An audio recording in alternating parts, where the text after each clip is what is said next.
So, I'm going to do college athletes and mental health. Some background information. Our emotional, psychological, and social well being are all part of our mental health. How we think, feel, and act is influenced by our mental health. Mental health influences how we deal with stress, interact with people, and make healthy decisions. Mental health is crucial at all stages of life, including childhood, adolescence, and adulthood. Who is affected by mental health? Mental health has an impact on young adults, particularly college athletes, with statistics beginning at approximately 30% of all women and 25% of men who are student athletes have reported they are having anxiety. 10% of all college athletes with known mental health conditions seek care from a mental health professional. Approximately 35% of elite athletes suffer from disordered eating, burnout, depression, and/or anxiety. 33% of all college students have experienced significant symptoms such as depression, anxiety, or any other mental conditions. Some action plans. There are numerous ways to take action in the area of mental health. You can talk to your friend.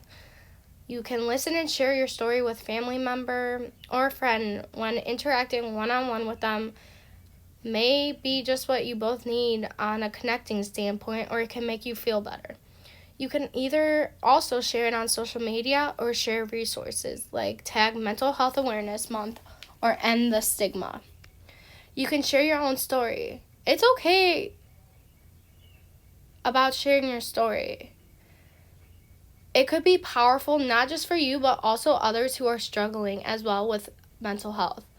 Or you can donate or connect to a cause. You can just connect with a mental health charity to make a donation and help support their missions. So I picked one of the college athletes who stepped away due to mental health. He's an Ohio State football player. He announced his retirement from the sport, citing mental health challenges that had pushed him to the brink of suicide. His name is Harry Miller, an offensive lineman for the Ohio State Buckeyes. He made a stunning disclosure in a lengthy Twitter posting saying there was once a dead man functioning inside his massive 6'4", 315-pound frame. He relieved his suicidal intentions before this past season to Buckeye coach Ryan Day, who praised for connecting him with doctors, and I received the support I needed. I am medically retiring. That was wrote by the mechanical engineering major. I will not usually share such information, however, because I have played football, I am no longer afforded the privilege of privacy, so I will share my story briefly before more articles continue to ask, what is wrong with Harry Miller?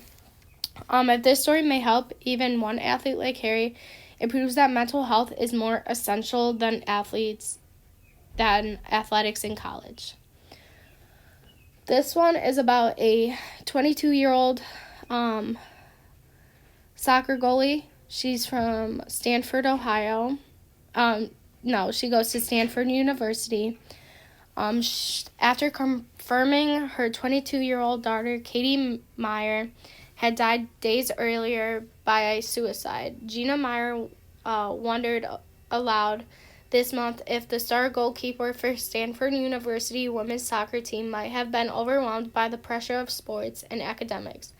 There is anxiety, she told NBC's Today Show, and there is stress to be perfect, to be the best, to be number one. That pressure would not have been unique to Meyer, whose death in early March shocked the sports world, said experts who worked with student athletes non-directly with Meyer to help them overcome mental health challenges. This is unfortunate and avoidable tragedy of Katie shows that it is okay not to be okay, and that there are people and resources for college athletes so that this does not have to happen. So I picked a quote from Kevin Love, who plays on the Cleveland Cavaliers. He wrote, Everyone is going through something that we cannot see. The thing is, because we can't see it, we don't know who's going through what, and we don't know when, and we don't always know why. Mental health is an invisible thing, but it touches all of us at some point or another. It's part of life. And then I picked a quote that I liked from Michael Phelps, the U.S. Olympic swimmer. He wrote, "For the longest time, I thought asking for help was a sign of weakness, because that's the kind of what society teaches us. That's especially true from an athlete's perspective. If we ask for help, then we're not this big macho athlete that people can look up to. Well, you know what? If someone wants to call me weak for asking for help, that's their problem, because I'm saving my own life." And these are my citations, and that's my article. I hope my presentation, I'm so sorry. I really hope you enjoyed it.